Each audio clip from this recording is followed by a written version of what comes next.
Hello guys, मेरा नाम अमित कुमार है। मैं आपको कुछ आरआरबी एनटीपीसी के रिगार्डिंग मैं आपको कुछ हेल्प करना चाहता हूँ, क्योंकि अभी देखा जाए तो उसमें अभी कुछ हो नहीं रहा है। कुछ ना तो आगे बढ़ रही है बात, ना तो कुछ दिख ही नहीं रहा है कि कुछ फॉरवर्ड में कुछ फ्यूचर में कुछ हो जाए, क्योंकि अभी ईसी का भी सिलेक्शन नहीं हुआ है और बोल रहे ईसी का सिलेक्शन होने के बाद 1-2 महीने में उसके बाद ही स्टार्ट हो पाएगा एग्ज़ाम। क्योंकि अभी भी जस्ट कुछ दिन पहले कोर्जेंडम 5 आया था, मीन्स 1 to 5 कोर्जेंडम, मतलब 1 2 3 4 5 सारे एक एक करके आए, और लेकिन डेट का कुछ अता पता नहीं। और उसमें मेन बात क्या लिखा हुआ रहता है कि अगर जो नीड पड़ी तो ऑनलाइन हम उसको एग्ज़ाम को कंडक्ट करवाएंगे, मतलब ऑनलाइन ईसीए का टेंडर बाहर करवाएंगे। लेकिन ईसीए अभी तक सिलेक्शन हुआ नहीं है। अभी मान लो अभी लास्ट डेट उसमें क्या दिया गया है कि लास्ट कब का दिया गया है। एक सेकेंड में मैं आपको साइट पे ले जाकर दिखाता हूँ कि कब का वो दिया गया है। तो आरआरबी भोपाल के आप साइट पे जाओगे तो वहाँ से आपको दिख जाएगा कि वो कहाँ पे क्या क्या दे रखा है। तो इसमें देखो साफ साफ लिख रखा है कि अभी इसमें टाइम लगने वाला है, क्योंकि अभी लगभग से जुलाई तो इन्होंने इसी में दे रखा है।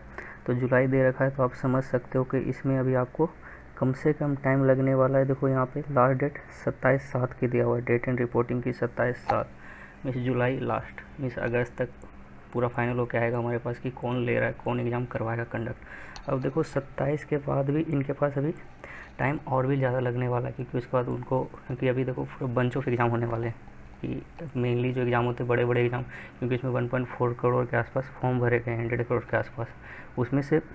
उसमें से बंच ऑफ एग्ज़ाम अभी बचे हुए हैं, क्योंकि जो मार्च टू जून तक एग्ज़ाम होने वाले थे अभी कोई एग्ज़ाम हुआ ही नहीं, जिसमें मेनली बैंक के हैं और एसएससी के हैं। तो सारे एग्ज़ाम एक ही साथ होंगे सब।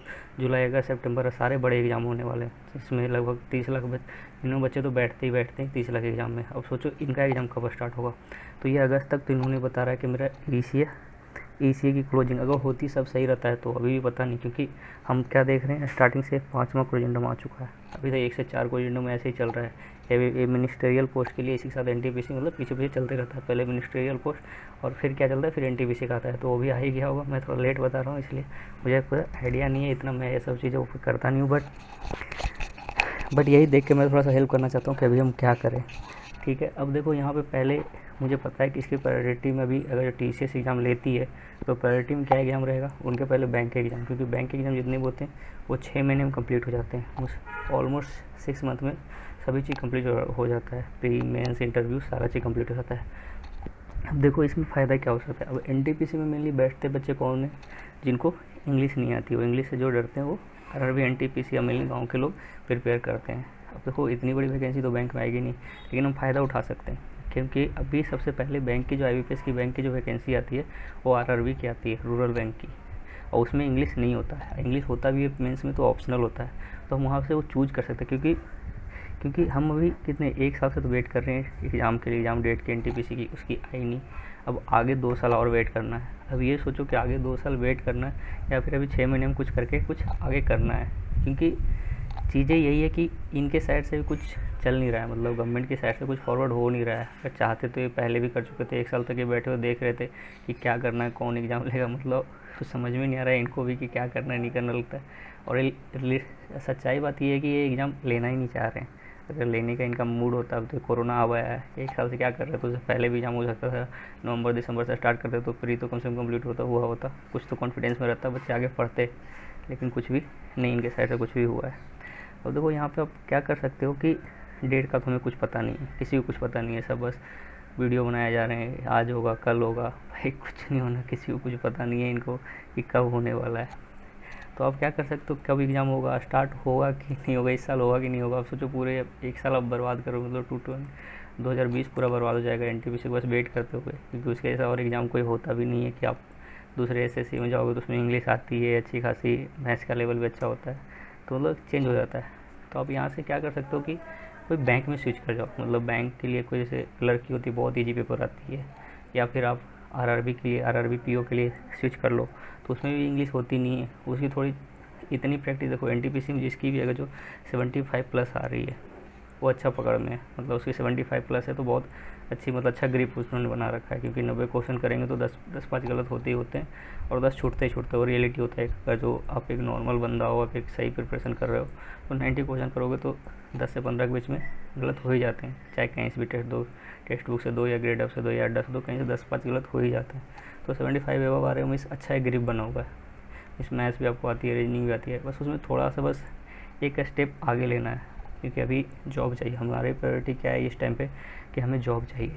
अब जॉब चाहिए तो अभी हमको एनटीपीसी नहीं देने वाली है ना। तो अब अगर जो आप सोचोगे सीजीएल चला जाए या सीएचएसएल, तो उसकी भी कुछ अता पता नहीं होती है। वो तो होने के बाद भी 6 साल भर लगाते हैं ज्वाइनिंग लेटर देने में। रेलवे की भी यही स्थिति है, लेकिन फिर भी एक बेटर पोजीशन पे है। लेकिन इसीलिए हम रेलवे को चूज़ किए थे हम लोग। लेकिन अभी क्या हुआ कि अभी रेलवे भी हमारे साथ अच्छे से बिहेव नहीं कर रही है और नहीं आगे कुछ प्रोसेस हो रही है। जैसे अब चलो छोड़ो, उसको छोड़ो, जो लास्ट ईयर इंजीनियरिंग के जो बंदे जेई दिए थे, वो पास किए थे, उनकी अभी तक ज्वाइनिंग नहीं आई है। सोचो उसका रिजल्ट तो सब कंपाइल होकर नवंबर दिसंबर में सब कंपाइल हो गया था, फिर भी नहीं अभी तक आई। एएलपी की अभी तक ज्वाइनिंग चल रही है, इसके एक साल पहले रिजल्ट सब चीज़ आ चुका है। तो यहाँ पे हमारे लिए बेटर यही होगा कि कुछ अल्टरनेट सोचा जाए, क्योंकि अल्टरनेट नहीं सोचोगे तो फिर कितने दिन तक आप प्रिपेयर करते रहोगे, क्योंकि एक टाइम होता है, टाइम बाउंड होता है। आप 1 साल पार कर रहे हो, 1 साल जितना साल पार करते जाओगे उतनी कम जॉब करने के लिए आपको मिलेगी। तो इससे बढ़िया बैंक में स्विच करो कुछ दिन के लिए, 6 महीने के लिए। मैं नहीं बोलता हूँ पूरा ही स्विच कर दो, ऐसे छोड़ दो या फिर रेलवे छोड़ो मत, क्योंकि अभी आपको भी आइडिया है कि 6 महीने नहीं होगा एग्ज़ाम। और 6 महीने मुझे पता है कि 6 महीने में कोई रिजल्ट आ सकता है, तो है बैंक। और बैंक में अगर 6 महीने की तैयारी कर लोगे ढंग से, 6 महीने का अगर जी जान लगा दोगे, 10 घंटा डेली पढ़ लोगे, तो ऐसी कोई भी एग्ज़ाम नहीं है कि नहीं निकलेगी। जैसे अगर इनिशियली देखोगे, जब आप एनटीपीसी का प्रिपरेशन करना स्टार्ट किए थे तो कितने मार्क्स आते थे? 50 60 आते होंगे। वही मैक्स टू मैक्स जब अच्छा आप कर रखे हो पहले से, तो उससे भी कम आता था। लेकिन पूरे 1 ईयर स्पैन, 1.5 ईयर का स्पैन में आपने क्या किया, उसको 50 60 से लेकर 75 तक पहुँचाया ना, उसको भी टाइम दिया। अब देखो उसी स्पीड से ढंग से अगर 6 महीने बस उसी में थोड़ा सा पुशअप देना है, पूरा भी नहीं करना है कि हमें कि छोड़ देना है, तो हमें बस एक पुशअप देना है उसमें। और उसके थ्रू हमें क्या करना है कि बस एक स्टेज तक पहुंचना है। उस स्टेज तक पहुंचने के बाद आप देखो खुद ही आप एक अच्छा ग्रिप बन जाएगा। और ऐसा होता नहीं है कि इसमें कि मतलब आपको 80% नंबर लाने पड़ेंगे। इसमें मेनली अगर जो 80 आरआरबी 80 मार्क्स का होता है, उसमें अगर जो 50 to 60 ले आओगे तो आपका प्री क्लियर हो जाएगा। अब मेंस की आपको पता है, मेंस में नॉर्मली अगर ढंग से क्वेश्चन सोल्व कर देते हो तो हो जाती है। उसमें ऐसा कुछ है नहीं, उसमें हार्ड एंड फास्ट कुछ है नहीं हमारे लिए। तो यही बेटर है कि अभी हम स्विच करें। और कुछ दिन के लिए, 6 महीने के लिए आप स्विच कर दोगे तो आपको भी कुछ होगा नहीं, और आराम से बैक ले सकते हो। डेली अगर देखोगे तो आप डेली टेस्ट लगा सकते हो, क्योंकि हम एक ही एग्ज़ाम के चक्कर में अपना 3 4 साल तो बर्बाद नहीं कर सकते ना। क्योंकि यहाँ से का जो प्रोसेस भी देखोगे तो एनटीपीसी का कम से कम 3 4 प्रोसेस है। 3 4 प्रोसेस में आपका प्री होगा, फिर मेंस होगा। मेंस के बाद, मेंस में भी ऐसा नहीं है कि एक का होगा, 3 4 मेंस होने वाले हैं। फिर उसके बाद फिर आपका पूरा सब चीज़ टाइपिंग, फिर सीवीडीटी क्या क्या चलेगा, फिर उसके बाद मेडिकल। मिनिमम 2 ईयर सोच लो। 2 ईयर एक नॉर्मल इंसान के, एक स्टूडेंट के लिए बहुत मायने रखती है। तो इसीलिए बेटर है कि अभी कुछ जॉब स्टार्ट कर लिया जाए, या फिर जैसे भी हो कुछ जो भी जॉब आप करना चाहो स्टार्ट कर लो। क्योंकि अगर इसके चक्कर में बैठे रहोगे तो फिर बहुत ज़्यादा दिक्कत होने वाली है। तो थैंक यू गाइज। और यही चीज़ मैं बोलूँगा, अगर जो आपको कुछ और नीड हो, मतलब ऐसा कुछ चाहिए कि मैं कुछ बता सकूँ, मैं कुछ, तो आप प्लीज़ कमेंट करना। और इनके चक्करों में थोड़ा सा छोड़ो, अभी तो एनटीपीसी क्या ही बोला जाए, उसके चक्कर में आप बैठे ही रह जाओगे।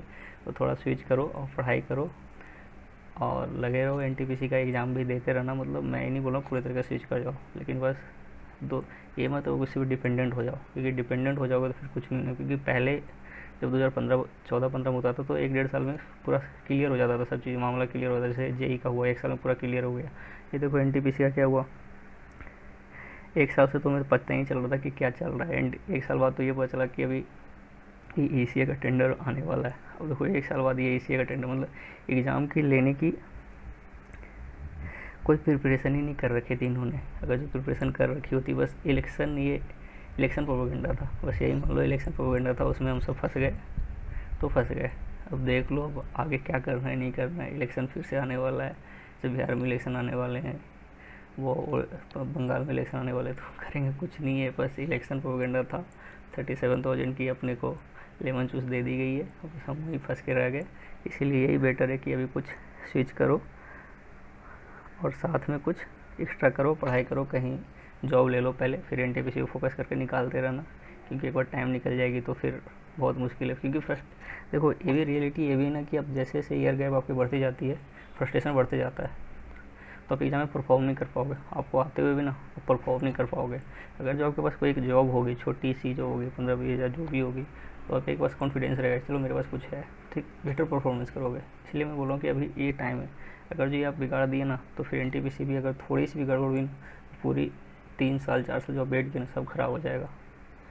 तो अगर जो आप इसी तरह का और भी वीडियो चाहते हो कि मैं कुछ आपको समझाते रहूँ, तो प्लीज़ आप कमेंट करना। और मैं भी एक आप ही की तरह एक स्टूडेंट हूँ, तो मैं बस एक सही डायरेक्शन आपको बता रहा था। और मैंने बहुत सारे एग्ज़ाम दिए हैं और मैंने क्लियर भी किए हैं, वो सब तो बात की बात है। बाकी चलो, all the best to all of you.